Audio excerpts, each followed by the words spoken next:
Sur les pentes d'une montagne isolée de l'Ural, les secouristes découvrirent une tente partiellement ensevelie sous la neige. La toile était déchirée de l'intérieur, comme si ses occupants avaient tenté de fuir au plus vite. À l'extérieur, des empreintes de pas indiquent que plusieurs personnes avaient quitté le camp pendant la nuit, certaines pieds nus, d'autres vêtus seulement de chaussettes ou de vêtements inadaptés à des températures avoisinant les 30 degrés Celsius négatifs. Aucune ne revint. Plus de 60 ans après, l'école Dyatlov demeure l'un des épisodes les plus étudiés de l'histoire de l'alpinisme, non pas faute d'explications, mais parce qu'aucun ne parvient à répondre à toutes les questions que cette montagne soulève. L'histoire commence durant l'hiver 1959. Un groupe d'étudiants et de jeunes diplômés de l'Institut Polytechnique de l'Ural organise une expédition à ski dans la partie nord de la chaîne montagneuse. Leur objectif? Atteindre le mont Otorten, un itinéraire réputé extrêmement difficile et classé parmi les plus difficiles de l'alpinisme soviétique. Le chef d'expédition est Igor Dyatlov, étudiant en génie radio, expérimenté dans les expéditions hivernales. Il est accompagné de 8 autres jeunes gens, tous habitués aux conditions extrêmes et entraînés au long périple en milieu hostile. Au départ, le groupe comptait 10 personnes. Quelques jours après le début du voyage, Yuri Yudin souffrit de violentes douleurs au dos et décida de rebrousser chemin avant que l'expédition n'atteigne la région la plus reculée. Sur le moment, cette décision lui parut un simple contretemps. À son insu, Yudin allait devenir le seul survivant. Les journaux et les photographies retrouvées par la suite révèlent une équipe de bonne humeur, organisée et confiante. Les images témoignent des moments de repos, de la préparation du matériel et de la progression dans la neige profonde. À aucun moment, on ne relève de conflits internes, de panique ou de situations laissant présager de graves problèmes avant la dernière nuit. Le 1er février 1959, en raison du mauvais temps et de la faible visibilité, le groupe s'écarta légèrement de l'itinéraire prévu et entreprit l'ascension du mont Kholat Shachal. Son nom, en langue mansi, se traduit généralement par « montagne de la mort ». Malgré sa sonorité saisissante, ce nom est probablement lié aux difficultés naturelles de la région et non à une quelconque tradition surnaturelle. Au lieu de descendre dans une zone protégée en forêt pour installer son campement, Dyatlov décida de planter sa tente à flanc de colline. Ce choix fait encore débat parmi les experts. Certains pensent que cette décision permet de gagner du temps pour l'ascension du lendemain. D'autres suggèrent que le groupe ne voulait tout simplement pas perdre d'altitude après des heures d'effort. Quelle qu'en soit la raison, ce fut la dernière nuit connue de l'expédition. Lorsque le groupe cessa de donner des nouvelles dans les délais prévus, les familles commencèrent à s'inquiéter. Dans un premier temps, les autorités soviétiques estimèrent ce retard normal pour une expédition en milieu extrême. Ce n'est que plusieurs jours plus tard que des équipes de recherche composées d'étudiants, de militaires et de volontaires entamèrent leurs opérations dans la région. Le 26 février, les sauveteurs ont localisé la tente. La scène était inhabituelle. L'abri était encore partiellement monté, mais des déchirures étaient visibles à l'intérieur de la toile. À l'intérieur se trouvaient des manteaux épais, des bottes, de la nourriture, des appareils photo et pratiquement tout le matériel nécessaire pour survivre au froid intense. En temps normal, des alpinistes expérimentés n'abandonneraient jamais volontairement ces objets pour la nuit. Les empreintes relevées autour de la tente indiquent que le groupe avait descendu la pente à pied et non en courant de manière désordonnée. Certaines marques appartenaient à des personnes portant des bottes, d'autres seulement des chaussettes, et certaines semblaient avoir été laissées pieds nus. Ce détail intrigua immédiatement les enquêteurs. Si une menace suffisamment sérieuse les avait contraints à fuir, pourquoi les membres avaient-ils conservé une certaine organisation en quittant le camp? En suivant la piste, les secouristes atteignirent une zone boisée à environ 1,5 km en contrebas de la tente. Ils y découvrirent les 2 premiers corps, ceux de Yuri Krivonichenko et Yuri Doroshenko, près des restes d'un petit feu de camp. Tous deux ne portaient que des vêtements légers et présentaient des signes évidents d'hypothermie. Des branches cassées sur les arbres voisins laissaient supposer qu'au moins l'un d'eux avait tenté de grimper pour avoir une meilleure vue sur le flanc de la colline ou sur la tente. Quelques jours plus tard, 3 autres corps furent découverts entre la forêt et l'emplacement du campement. Parmi eux se trouvait celui d'Igor Dyatlov. La position dans laquelle ils furent retrouvés indiquait qu'ils tentaient probablement de regagner la tente lorsqu'ils furent épuisés. Tous périrent d'hypothermie. À l'époque, on pensait que la tragédie pouvait s'expliquer par le froid extrême. Cependant, l'enquête allait prendre un tournant radical lorsque les 4 derniers membres furent retrouvés des mois plus tard, ensevelis sous plusieurs mètres de neige dans un ravin voisin. Les examens ont révélé un fait inattendu. Certaines victimes présentaient d'importantes fractures du thorax et du crâne, compatibles avec des impacts d'une très grande violence. L'une d'elles avait perdu la langue. Une autre était aveugle. Curieusement, dans plusieurs cas, les lésions externes étaient quasi inexistantes par rapport à la gravité des lésions internes. Pour les enquêteurs soviétiques, ces résultats ne correspondaient à aucun accident connu. Dès lors, le col Dyatlov cessa d'être une simple tragédie d'alpinisme. Il devint l'une des affaires les plus énigmatiques du XXe siècle, donnant lieu à des décennies d'enquêtes, d'hypothèses et de débats qui se poursuivent encore aujourd'hui. La découverte des 4 derniers membres a complètement bouleversé les cours de l'enquête. Ils se trouvaient dans un ravin recouvert de plusieurs mètres de neige, mieux protégé du vent que les premiers corps retrouvés.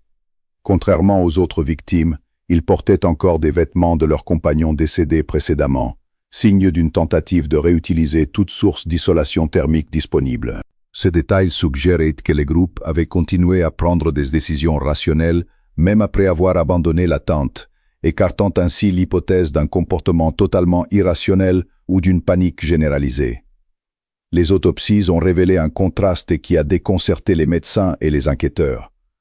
3 des victimes présentaient de graves fractures du thorax et du crâne, comparables à celles causées par des collisions violentes. Pourtant, on ne constatait quasiment aucune lésion externe correspondante. Le médecin légiste chargé de l'étude a déclaré que la force nécessaire pour produire de telles blessures serait similaire à celle d'un grave accident de voiture, chose difficilement imaginable sur une pente enneigée. Un autre détail a alimenté des décennies de spéculations. Ludmila Dubinina a été retrouvée sans langue et présentait également des lésions aux tissus buccaux. Les yeux d'Alexandre Kolevatov n'ont pas non plus été conservés. Pendant de nombreuses années, ces faits ont été interprétés comme la preuve d'une violence inhabituelle. Des recherches ultérieures ont cependant apporté une explication plus simple. Les experts en médecine légale ont observé que les corps exposés pendant des mois à l'eau, à la glace, aux micro-organismes et aux petits animaux subissent souvent une perte sélective de des tissus mous, notamment les yeux, les lèvres et la langue. Aujourd'hui, cette interprétation est largement acceptée et n'est pas considérée comme un signe d'agression. Un autre élément fréquemment cité était la présence de faibles niveaux de radioactivité dans certains vêtements. À l'époque, cela a alimenté les rumeurs d'essais militaires secrets. Cependant, des analyses ultérieures ont montré que 2 membres du groupe avaient travaillé dans des installations où des matières radioactives étaient utilisées dans la recherche industrielle. Les niveaux détectés étaient faibles et insuffisants pour établir un lien direct avec la cause du décès. En mai 1959, l'enquête officielle s'est conclue par un rapport qui, encore aujourd'hui, attire l'attention par son manque de précision. Le rapport affirmait que les randonneurs étaient morts des suites d'une « force naturelle irrésistible ». Cette expression ne précisait pas la nature de cette force, laissant place à de nombreuses interprétations au cours des décennies suivantes. L'isolement de l'Union soviétique durant la guerre froide a contribué à épaissir le mystère. Les documents sont restés inaccessibles pendant de nombreuses années, tandis que diverses théories se sont répandues à travers le monde. Certaines évoquent des attaques d'animaux, d'autres des conflits avec des groupes locaux, des essais d'armes secrètes, voire des phénomènes surnaturels. Malgré la popularité de ces hypothèses, aucune n'a pu être étayée par des preuves tangibles. Les enquêtes ultérieures ont quasiment toutes été invalidées faute de preuves matérielles. L'affaire a refait surface en 2019 lorsque les autorités russes ont annoncé la réouverture officielle de l'enquête. L'objectif n'était pas de confirmer des théories extravagantes, mais de réévaluer les données à l'aide de méthodes scientifiques modernes.